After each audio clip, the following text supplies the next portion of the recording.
Hey, come here for a second. I need to tell you something, and I'm being completely serious right now. Before we go any further, I need you to do something for me. Something that's gonna feel scary, but I promise, it'll change everything for you. Turn off those captions. Right now. I know what you're thinking, are you crazy? I need those. Trust me, I get it. I used to be the person who couldn't watch a single English video without subtitles. Hell, I even watched movies in my own language with subtitles because I was so dependent on them. But here's the thing, and this is gonna sound harsh, but someone needs to say it. Those captions? They're not helping you anymore. They're actually holding you back. And I know this because 3 years ago, I was exactly where you are right now. Picture this, I'm sitting in a McDonald's in London, yeah, McDonald's, don't judge me. And I can't even order a Big Mac without the cashier looking at me like I'm speaking ancient Greek. Ancient Greek. I'd been studying English for 9 years at that point. 9 years. I could write essays that would make my teachers cry tears of joy, but ask me to have a 2-minute conversation? Total disaster. That night, I sat in my tiny hostel room, and I cried. Properly cried. You know that ugly crying where you can't breathe and your nose gets all blocked? Yeah, that was me. Because I finally realized something terrifying, I didn't actually speak English. I spoke textbook English. And there's a massive difference. But you know what? That breakdown was the best thing that ever happened to my English. Because it forced me to completely change my approach. And now?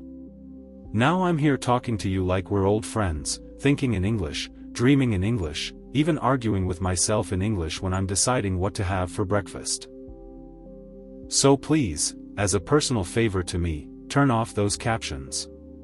Because by the end of our chat today, you're gonna understand exactly why native speakers sound nothing like your English textbooks, why your brain freezes up in real conversations even though you know all the grammar rules, and most importantly, you're gonna walk away with the exact roadmap that took me from that crying mess in London to someone who's completely comfortable in any English situation. Deal? You wanna know the exact moment I realized I'd been learning English completely wrong? It wasn't in a classroom. It wasn't during some fancy language test. It was at 2 a.m. in a gas station in Texas. I was on this road trip, my first real adventure in America, and I ran out of gas in the middle of nowhere.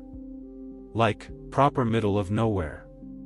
The kind of place where your GPS just gives up and says, "Good luck, buddy." So I walk into this gas station, and there's this guy behind the counter. Lovely guy, probably in his 60s, with this thick southern accent that sounded nothing like the American English I'd been studying for nearly a decade. He looks at me and goes, "Well, hey there, sugar. Y'all look like you're having a rough night. What can I do you for?" And I just froze. Completely froze. I understood maybe 3 words out of that entire sentence. Hey, night, and what? That's it. The rest might as well have been Martian. Here's the kicker, I had my Cambridge English certificate in my backpack. Cambridge. I could analyze Shakespeare, write academic essays, explain complex grammatical structures. But I couldn't understand a friendly gas station attendant asking how he could help me. The poor guy must have seen the panic in my eyes because he slowed down and tried again. "Do you need gas, honey?"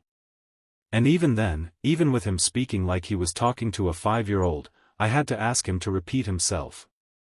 Twice. That's when it hit me like a truck. All those years of English classes, all those perfect scores on grammar tests, all those hours memorizing vocabulary lists. None of it had prepared me for real English. Real human beings speaking naturally.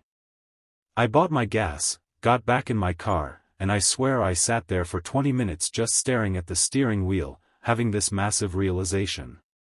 I wasn't learning English. I was learning about English. There's a world of difference. See, Classroom English is like, you know those perfect Instagram photos where everything's filtered and posed and beautiful? That's textbook English. But real English? Real English is like a candid photo. It's messy, it's natural, it's full of imperfections, and it's absolutely beautiful in its own way. That gas station guy wasn't speaking incorrectly. He was speaking authentically. And authenticity, that's what I'd been missing all along. From that moment, I made a decision.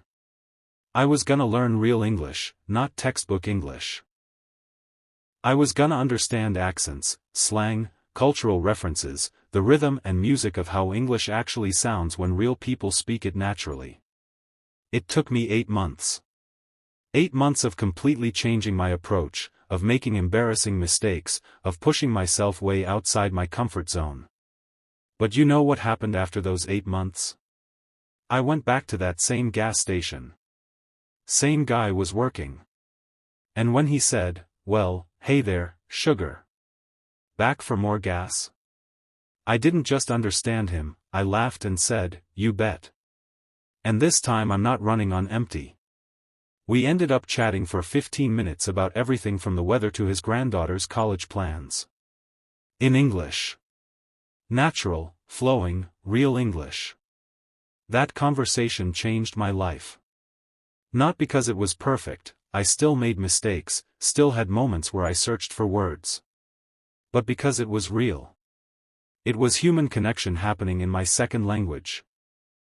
Okay, so here's where I need to get brutally honest with you about the 3 massive lies that kept me trapped in English learning hell for years.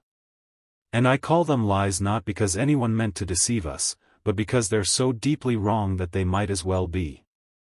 Lie number 1, if you know the grammar rules, you can speak English. Oh my God, this one nearly destroyed my confidence completely. I knew every grammar rule in the book. Past perfect continuous. Easy. Third conditional. No problem. Subjunctive mood. Bring it on. But put me in a conversation with a native speaker, and I'd spend so much mental energy trying to construct grammatically perfect sentences that I'd completely miss what they were saying. It was like trying to have a dance-off while solving calculus problems in your head. Here's what nobody tells you: native speakers break grammar rules constantly.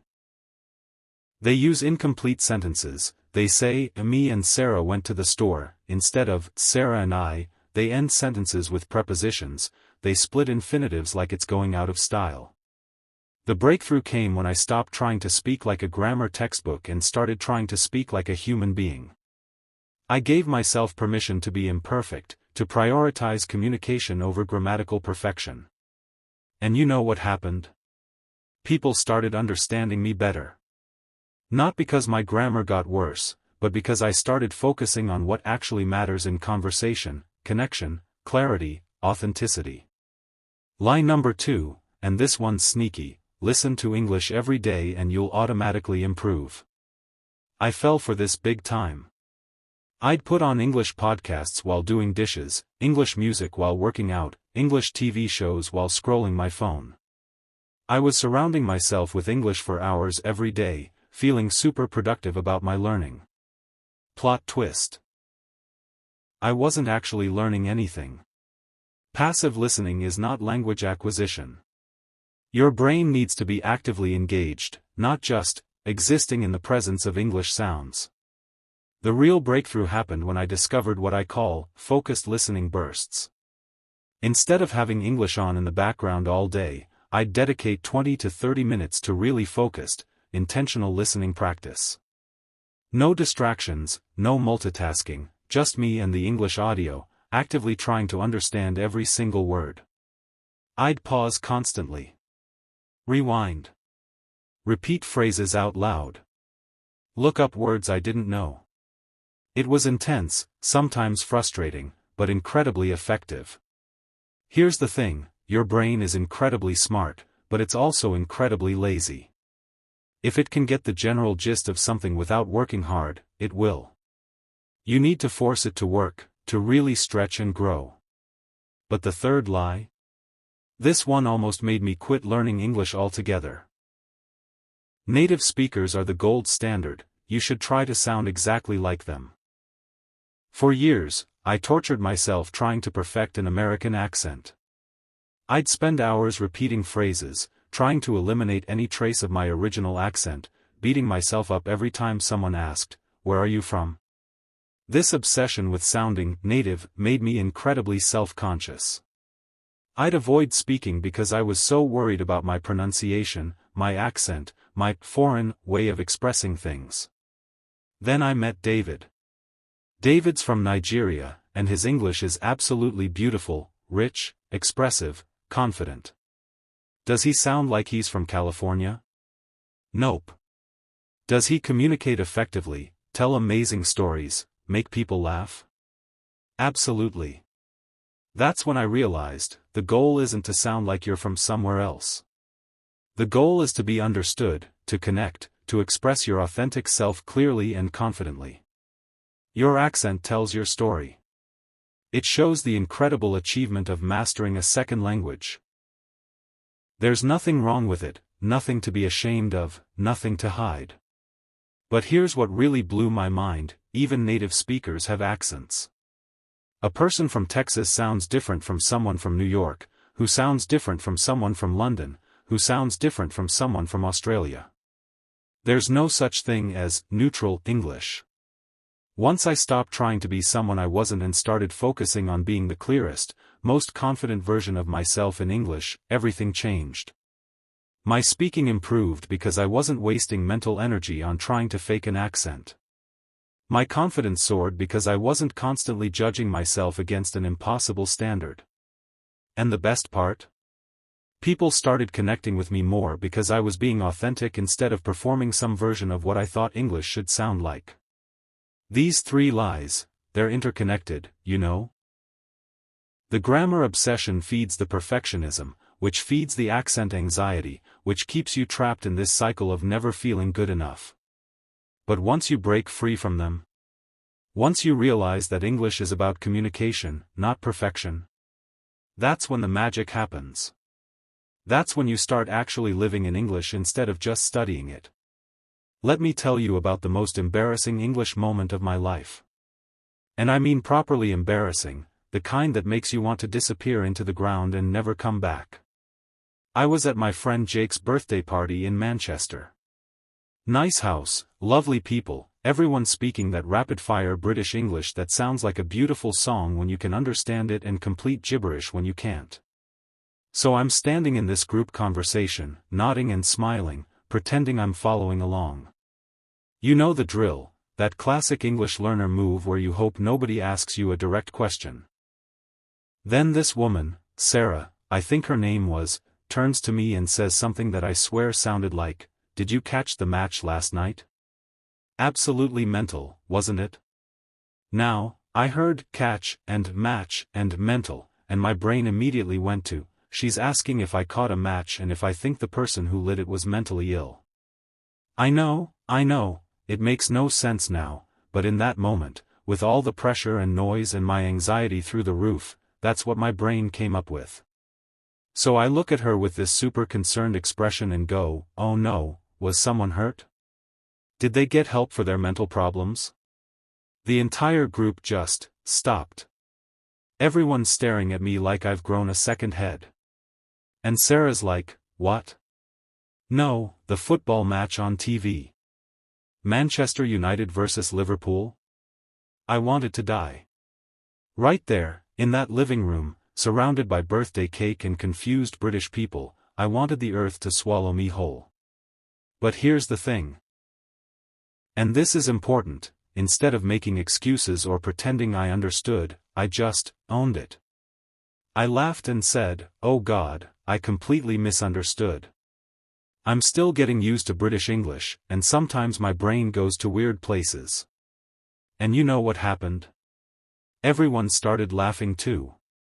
Not at me, but with me. Sarah spent the next 10 minutes teaching me British football vocabulary, other people shared their own language learning disasters, and suddenly I wasn't the outsider anymore, I was part of the group. That night taught me something massive: vulnerability is not weakness in language learning, it's your superpower. When you admit you don't understand, when you ask for help, when you're honest about your struggles, people don't judge you. They help you. Let me tell you about my friend Chen's breakthrough moment. Chen had been living in Australia for 2 years but was still terrified of making phone calls in English. Like, properly terrified. He'd rather walk 20 minutes to a store than call to ask if they were open. One day, his landlord called him about a maintenance issue. Chen panicked, as usual, but this time something was different. The landlord had this thick Australian accent, was speaking super fast, and Chen couldn't understand a single word. But instead of just saying yes to everything and hoping for the best, which is what he'd done before, Chen took a deep breath and said, "I'm really sorry, but I'm having trouble understanding your accent. Could you speak a bit slower and maybe repeat the important parts?" The landlord immediately slowed down, explained everything clearly, and even commended Chen for being honest instead of pretending to understand. They sorted out the maintenance issue in 5 minutes, and Chen felt like he'd conquered Mount Everest. But the real magic happened later. Chen started making phone calls on purpose, to restaurants, to shops, to service providers. Not because he needed to, but because he realized phone conversations were actually easier than face-to-face ones. No body language to worry about, no visual distractions, just pure listening and speaking practice. Within 3 months, Chen was handling all his phone interactions with confidence. Within 6 months, he was helping other international students with their phone anxiety because he'd become the go-to guy for difficult calls. Here's my own favorite success story, though. Remember how I mentioned I used to be terrified of ordering food? Well, 6 months after my Texas gas station revelation, I was back in London, and I decided to challenge myself. I walked into this proper British pub, you know, the kind with dark wood and old guys nursing pints and that cozy atmosphere that screams, traditional England. I was determined to order the most complicated thing on the menu using as much British slang as I could manage. I walked up to the bar, looked the bartender straight in the eye, and said, "All right, mate. I'll have the bangers and mash with a side of mushy peas, and could you make it snappy? I'm absolutely starving." The bartender grinned and replied, coming right up, "Love. Want a pint to go with that?" And I, feeling incredibly proud of myself, said, "Too right I do. Make it a proper British beer, none of that imported stuff." We ended up chatting for 20 minutes about everything from British food to football to his recommendations for the best curry houses in the area. It was natural, it was fun, it was exactly the kind of conversation I'd dreamed of having when I first started learning English. But here's what I want you to notice about all these stories: the breakthrough didn't happen when we got everything perfect. It happened when we got comfortable with being imperfect, with asking for help, with admitting we didn't understand. The embarrassing moments? They're not failures. They're learning opportunities in disguise. Every misunderstanding is your brain gathering data about how English really works in the real world. My friend Maria always says, you haven't really learned English until you've been properly confused by it at least 100 times. She's right. Confusion isn't your enemy, it's your teacher. Alright, now I'm gonna share the techniques that absolutely revolutionize my English, the stuff they don't teach in classrooms because it's too unconventional or messy. But honestly, the messy techniques are often the most effective ones. First up, and this is gonna sound absolutely bonkers, I started talking to my pets in English. I'm not kidding. I had this cat, Whiskers, yes, I named my cat Whiskers, don't judge me, and I'd have full conversations with him in English. "Whiskers, what do you think about this weather? Pretty rubbish, isn't it? I was thinking we could stay inside today and watch some Netflix. What d'you reckon? Why does this work?" Because pets don't judge your grammar, they don't interrupt you, and they definitely don't care about your accent.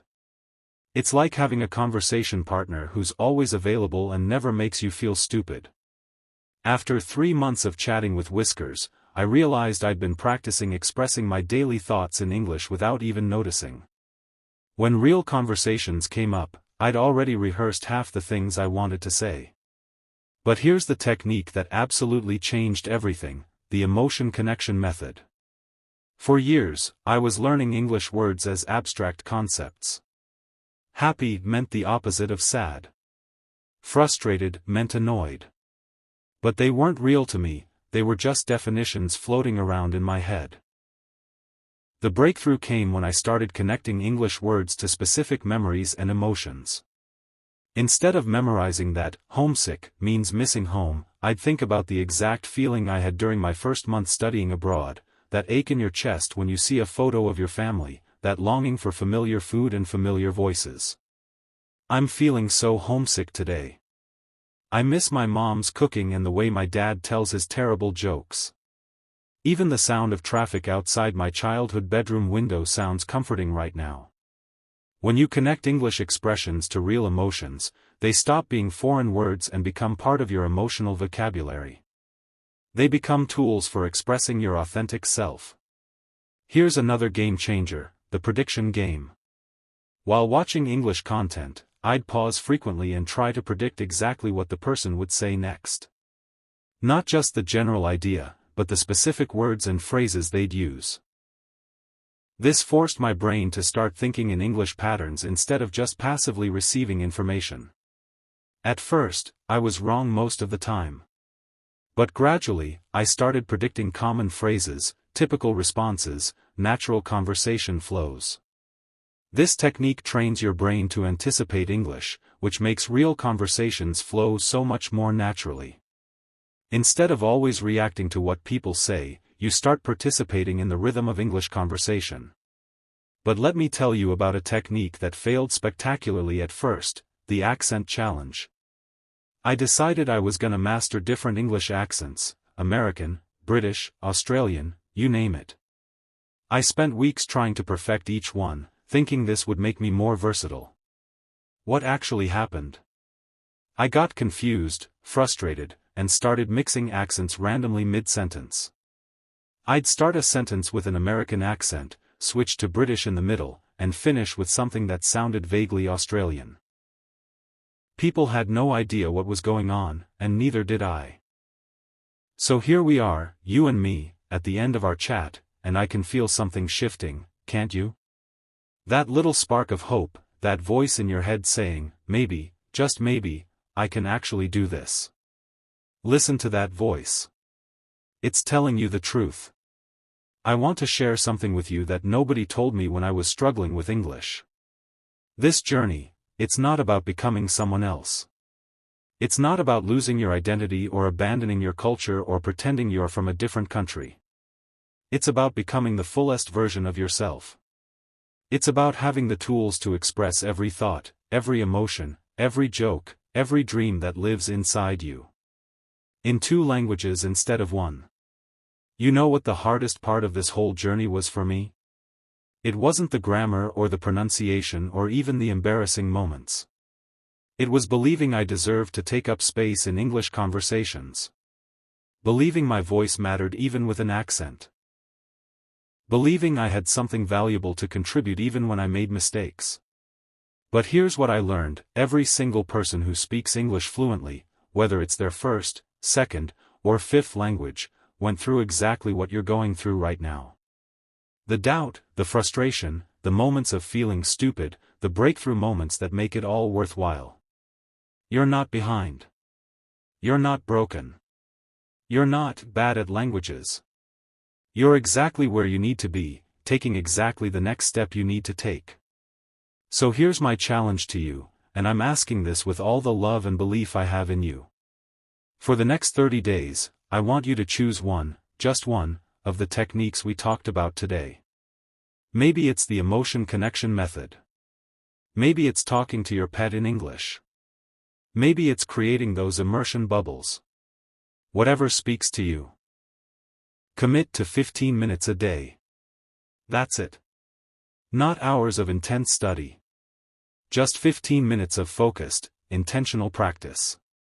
But here's the most important part: I want you to document your journey. Write down the moments when English clicks.